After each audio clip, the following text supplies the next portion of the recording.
Olá, estamos começando mais um programa Educarte, um programa sobre arte e cultura na educação. No programa de hoje, teremos Naná Sodré, falando sobre teatro, arte cênica e como isso influencia na construção educacional. Tudo bom, Naná? Tudo bom. Seja bem-vinda.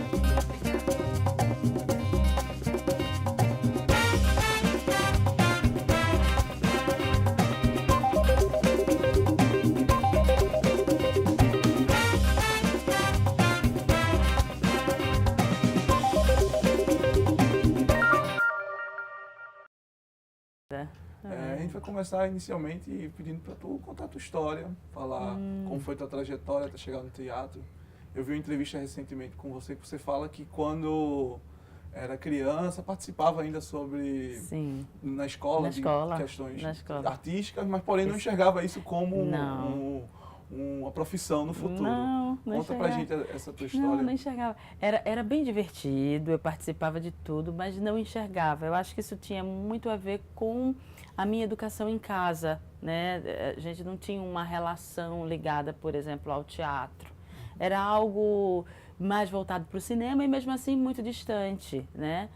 E aí não via como possibilidade.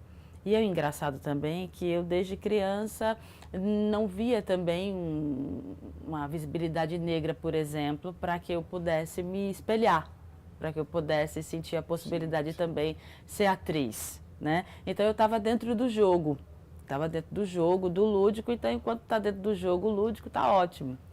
Né? E aí, na verdade, chegando em Pernambuco, é que eu vi a possibilidade de fazer artes cênicas como uma possibilidade de uma estrutura mais artística, já que eu tinha vindo de publicidade no curso técnico no Rio de Janeiro.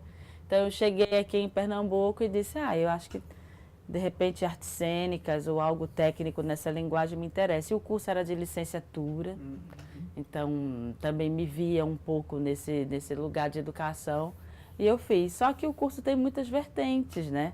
Então, você passa pelo técnico, passa pelo artístico e aí eu comecei a sentir, a despertar a possibilidade de atuar nesse campo também. Mas ainda não via uma visibilidade negra positiva, não. Ainda eu olhava assim, tá faltando negro aí. Na Universidade Federal de Pernambuco, está faltando negro aí na cena.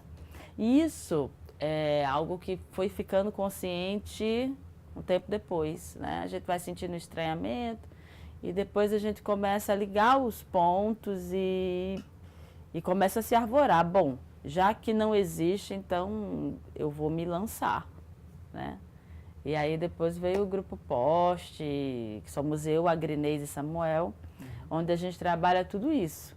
A conscientização do ser negro, é um grupo formado por negros, um grupo que trabalha a temática negra, né? E em prol da visibilidade negra também. É que tu falou do Poste, no Poste vocês dão oficina de teatro, arte cênica, todo o que envolve essa parte. Sim. E aí, como tu passou por essa experiência de não conseguir se identificar com uma carreira do futuro, como é que tu faz para a galera que está lá chegando para estudar arte cênica enxergar essa possibilidade? Tem umas coisas que estão me tomando muito. A gente está passando por uma geração que quando a gente se manifesta dizem que estamos mimizando. Sim, né? Sim. Então os números e os livros e os autores ferrenhos, eles são o meu suporte do grupo, né? Então eu sempre apresento isso. Eu tento conscientizar e desmascarar dentro da minha sala de aula o que a gente julga como igualdade, que não existe, e esse respeito às diferenças que também não existe, né? Essa aceitação. Então, o meu caminho trilhado, eu jogo também na sala de aula. E o que eu precisei fazer para me conscientizar? Eu faço a mesma coisa com os alunos, né? E tem dado certo. Eles têm entendido. Eu acho também que a gente está vivendo um momento muito rico. A gente acabou de fazer um evento chamado Luz Negra, o negro em estado de representação. E a gente estava analisando, dentro desse evento, nós fizemos a proposta de ter uma oficina de jogos africanos. Essa mesma oficina eu propus há 2 anos e ninguém se inscreveu, ninguém apareceu. Meu Deus! E aí, de repente, agora com Luz Negra, 2 oficinas, uma de tarde, outra de manhã. Então, com jogos, sabe, de todo aquele continente, entende? E as pessoas foram, e as pessoas fizeram, e elas se identificaram. Pessoas que estão começando a entender o que é o preconceito racial na alma, na pele, e o que você precisa fazer para que se conscientize e lute em relação a isso. Então, a gente está tendo uma abertura interessante. Eu acho que o momento está sendo bem propício também.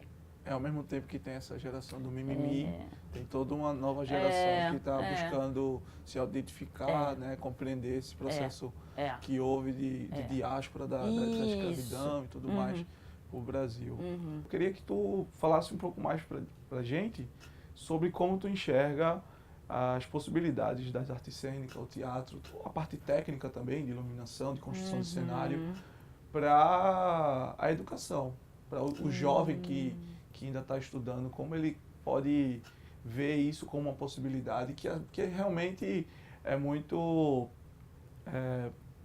ainda escasso no Brasil. Há uma minoria branca, que é a verdade. E, na verdade, não só no Brasil, né? Tu falou do cinema, eu pensei agora, se você olhar o próprio cinema, a história do cinema, um grande exemplo, que é uma questão que às vezes eu levanto, é sobre quando temos filmes sobre o Egito, onde é um grande império negro que é representado por pessoas brancas. Todo mundo lá, com os olhos verdinhos, a pele branca. Fala um pouco pra gente de como um jovem negro ou branco que pode conseguir enxergar o teatro, as artes cênicas de forma geral como uma possibilidade para o futuro.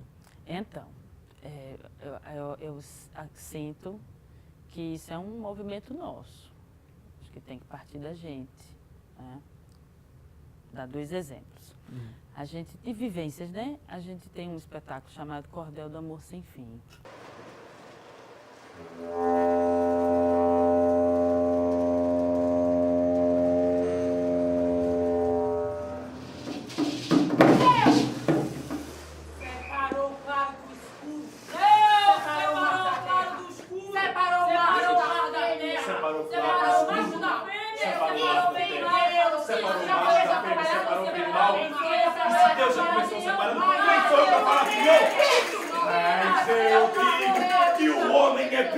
Que nasceu pra ficar tudo junto!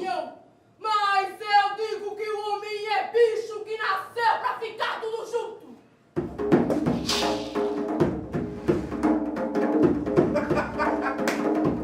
Ele é de 2008, né? Esse espetáculo já rodou bastante e ele fala justamente da história de 3 irmãs que vivem à margem do Rio São Francisco, elas moram lá e tal. E tem um enredo, um casamento que não acontece e tudo mais. Essa história é passada numa cidade do interior da Bahia chamada Carinhanha. Essa cidade existe. Aí nós fomos apresentar esse espetáculo lá também. Então nós fizemos um projeto, já que o espetáculo fala do Rio São Francisco e ele corta 5 estados, nós fizemos um projeto de apresentar esse espetáculo em lugares que não tem teatro, né? Comunidades quilombolas, comunidades ribeirinhas, para que as pessoas pudessem ter acesso a isso, ter acesso a essa arte, ter acesso ao teatro.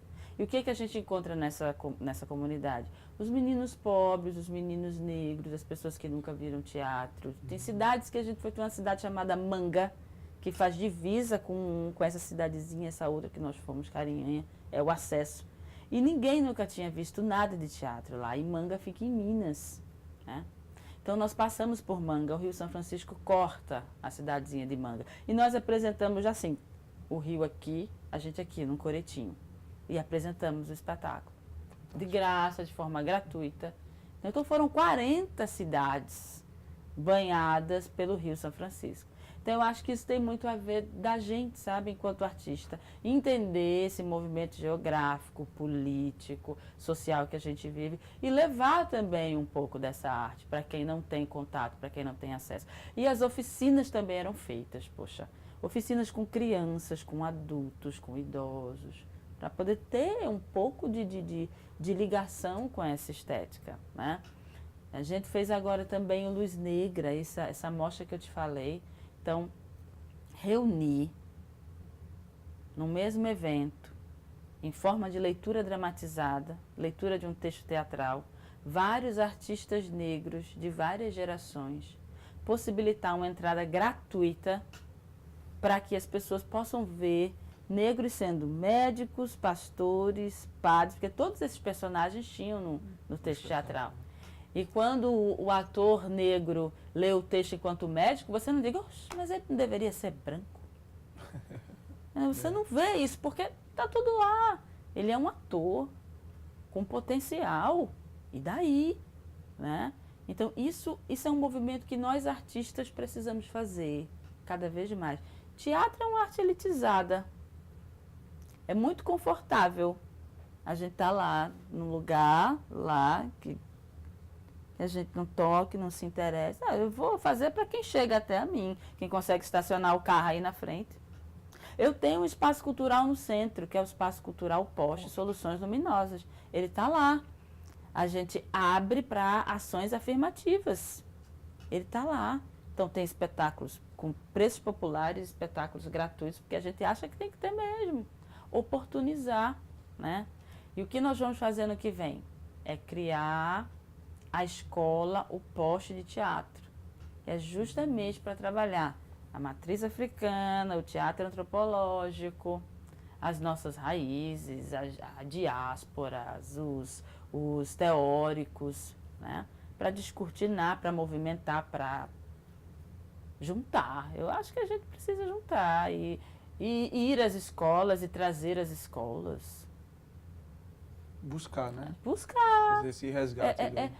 Proporcionar também, não acredito, oportunizar. Eu acho que é um bom caminho, né? E quando você falou também das técnicas, como é que a gente pode fazer isso de uma forma mais pedagógica, por exemplo, eu tenho relação com iluminação cênica. Quando a gente olha assim os refletores, como é que a gente vai dar aula disso?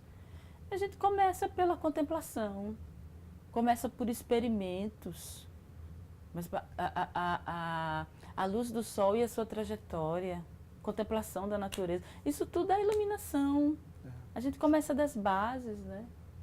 Para poder chegar num movimento técnico de pegar os tipos de refletores, trabalhar as ligações elétricas e por aí vai. Porque, As na cores. verdade, toda essa iluminação elétrica nada mais é do que tentar reproduzir o natural. É isso, reproduzir o natural. Então a gente tem que ter, na verdade, um olhar bem amplo para poder chegar perto desses movimentos, dessas pessoas.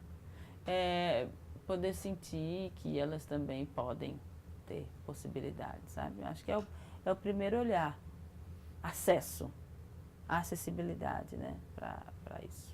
E é uma proposta, um projeto que vai levar a algo diferente, né? Porque se você pensa, como você falou, que o teatro é elitizado, e aí você vai ver que a arte cênica vai chegar para uma parcela da sociedade através da televisão, através do cinema, onde a ancestralidade e o negro, ou ele vai ser excluído, ou ele vai ser marginalizado, ou ele vai ser um motivo de piada. Não só o negro, como o nordestino, a questão do gênero. Sim. Então, Que visibilidade é essa, né? Porque aqui interessa você passar lá com a bandeja, ficar lá. Você não tem nome. Quem é você? Sua vida. Entende? Isso é terrível. Isso é terrível. Né? Terrível isso. É uma realidade que, infelizmente, ainda no Brasil, voltando ao que a gente falou do cinema, né? A gente teve recentemente algumas produções nacionais que deveriam representar o negro e acabou que, fizeram o mesmo que é feito fora do país, do cinema norte-americano, que é um cinema branco. Vou estar encerrando agora aqui esse bloco, a gente está voltando daqui a pouco, continuar esse bate-papo sobre arte cênica e falar um pouco mais sobre o projeto da Naná.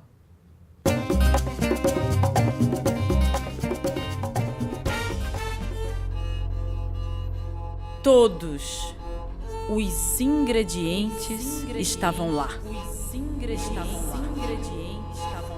Foi como todos os dias, só que a noite era mais constante. Ele chegava. Ele tirava os sapatos. Estavam lá. Na segunda, a carne era de primeira. Na terça, a carne era de segunda. Na quarta, era carne com osso. Na quinta, era costela. Na sexta, bife. No sábado, bisteca. E no domingo, feijoada. O tempero. E os ingredientes? O básico para dar o gosto. O tempero. Sal, alho e coentro com cebolinha. Perfume doce de mulher, de outra mulher. Essa era a receita.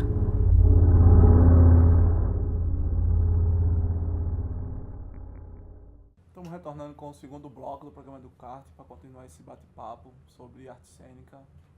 Naná, eu gostaria que tu agora falasse pra gente sobre o teu projeto.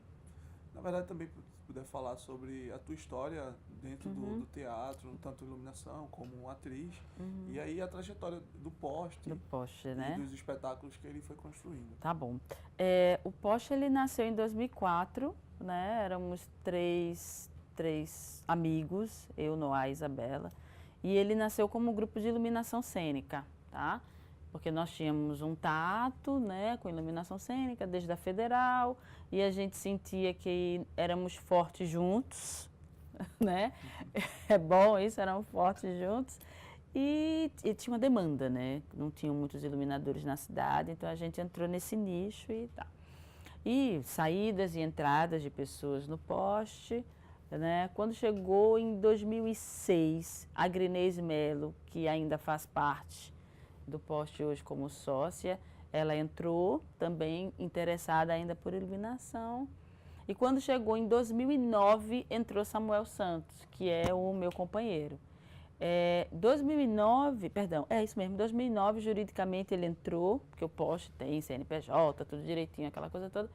E foi um divisor de águas, porque ele, enquanto diretor, ele deu uma força, era a fome com a vontade de comer. Eu e a Grinês querendo voltar para a cena enquanto atriz, e o Samuel como diretor. Então foi um casamento perfeito, né? E aí teve a grande história do Cordel do Amor Sem Fim, que foi montado, né? E que passou por vários festivais, fez aquelas formações todas que eu te falei. E aí depois do Cordel do Amor Sem Fim, nós montamos Anjo Negro, de Nelson Rodrigues.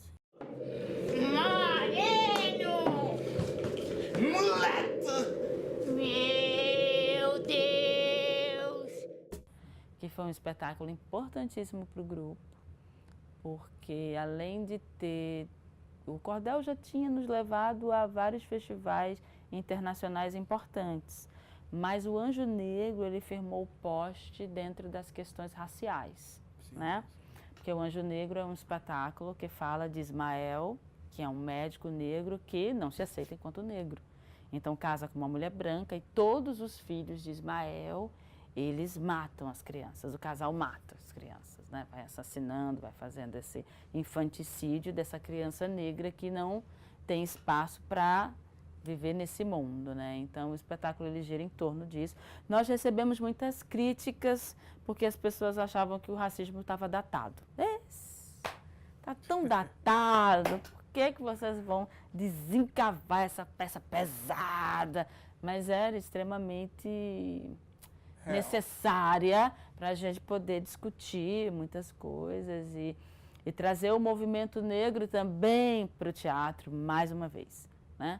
Depois do Cordel do Amor Sem Fim, Anjo Negro, Ombela, também é um espetáculo muito importante. Nós falamos em duas línguas, em português e umbundo, que é uma língua tradicional angolana, né? Nós falamos, eu e a Grinei estamos nesse espetáculo com direção de Samuca, né? O espetáculo é de um angolano chamado Manuel Rui, né? Nós temos também a Receita, que é um solo meu, que fala sobre a violência contra a mulher negra. É bem bonito o solo, ele está viajando, está fazendo vários festivais. E no final a gente sempre abre para uma grande conversa. Então, eu digo a você que a gente está vivendo um momento muito especial, porque a Receita é de 2014. Então, quando eu terminava o espetáculo tem 40 minutos. Quando eu terminava o espetáculo, vamos abrir para uma conversa, as pessoas iam embora, não queriam discutir muito sobre o assunto. Ficava 1, 2, 10. E hoje fica todo mundo. O debate demora muito mais tempo do que o espetáculo, porque as pessoas estão querendo falar, discutir, falar dessa mulher, desse marido, desse movimento, sabe? Dessa libertação feminina. Então, o pessoal está muito nessa energia. Uns querendo se fortalecer, outros querendo entender, outros querendo compreender, sabe? Então, tá nesse jogo. Então, nós temos essas 4 obras, né, que ainda estão aí no processo do poste e tal. Em 2014, o poste também se firma como espaço, porque um grupo de teatro precisa de um espaço, né, para ensaiar, para fazer seus cursos, para movimentar as suas poéticas, e a gente não tinha um espaço.